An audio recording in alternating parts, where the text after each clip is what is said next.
Hi, it's Dan Seiler with the Licata group here at eXp Realty.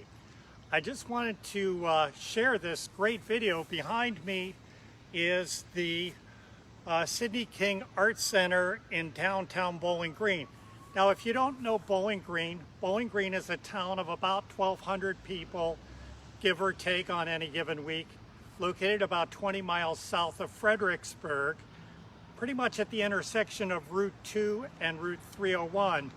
And you see I have my notes with me because I have some very important information that I need to share with you that for our clients, friends, family, and associates, you should understand.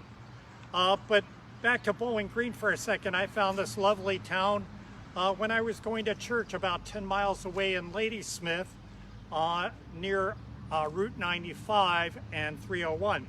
So great little town, great place to raise a family. I just moved one of my clients here. I'll be seeing them shortly after I'm done with this video. Bowling Green, what's it famous for? Well, in 1803, the courthouse was built here with a generous donation of a local resident, and it was the home of one of the first horse racing tracks in America.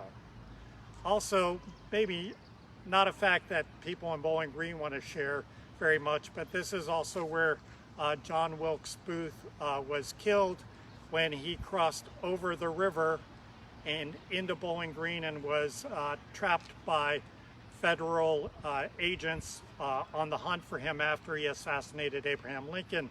And lastly, directly over my shoulder about 4 miles is Fort A.P. Hill, a beautiful place to recreate. If you're an outdoorsman, you can get a permit from base and be allowed to hunt and fish on base. One of my friends and colleagues, Carl Ackerman, moved here as a kid many years ago. His dad was the forest ranger on base. So very interesting little town. You should check it out. It's got a great little farmer's market. People here are friendly, and it's on the way to crossing the Potomac and the Harry Nice Bridge, so you've probably driven by it and didn't know it. So what I wanted to talk about in this video are some pretty important facts, and what we are experiencing over the last 30 days is we're experiencing more inventory coming onto the market, and as such, homes are moving off the market because it's still a strong seller's market.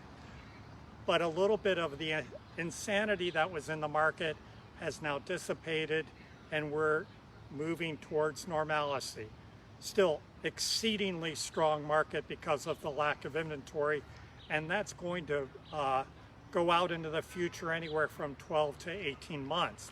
So people are coming to me and going, my house isn't sold in a week, the bubble's burst, the market's crashing, and that's a problem. Sorry about that. Insect in the ear is always interesting in a live broadcast. So what I wanted to share with you is I wanted to share some interesting statistics to validate what I'm saying. There is not a market bubble. So when we look at the credit required to buy a home, in 2006, over $376 billion were generated with home loans where the purchaser had credit less than a 620 FICO score. Last year in 2020, that number was 74 billion. And I would dare say that if you looked at less than 580 as a FICO credit score, you would find the total to be zero. So what that's telling us, that translates into buyers are not being able to walk down the street with paper in their hand and get a home loan like they were in 2004, 5, 6, and even into 2007. So that brought stability into the marketplace. So what we're seeing is well-qualified people, although they are going through a great deal of evaluation when they apply for a home loan in terms of their credit, that's a good thing, and it brought stability to the market. So that's my number one reason, and this is shared to me through our research of why the home market will not bubble. The second thing is In 2006, what we had is we had a whole bunch of people watching their homes escalate in value, then taking the money out of their homes and over leveraging themselves by doing cash out refinances. In 2006, 89% of loans were cash out refinances. In 2020, 38% were cash out refinances. So that's a significant difference in terms of what people are doing with their money and their homes. They're not using their home as an ATM machine to get money. That's creating health in the marketplace. Again, a good thing, market stability, the bubble's not bursting. And lastly, it's a matter of mere supply and demand. Now, I'm sharing this chart with you online, so if you look at our Facebook page shortly, you'll be able to see this statistically, but I'll read it to you. In the decade between 2000 and 2009, 12.6 million homes were built. Single-family homes were built. In the decade starting in 2010 to 2019, 6.5 million homes were built. So what that's saying is, again, the demand is far outstripping the supply. So even though there's more inventory coming out of the marketplace, there is ample room for that inventory to be absorbed.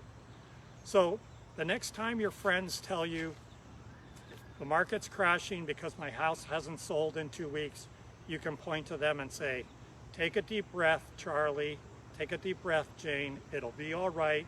Your house will sell in a normal amount of time and the market's not crashing. So with that, if you need more information about this or other subjects related to the home market, just reach out to Licata Group. We're students of the market. We'd be glad to share that with you. And thanks for letting me bring this video to you live from Bowling Green, Virginia. Take care. Stay safe.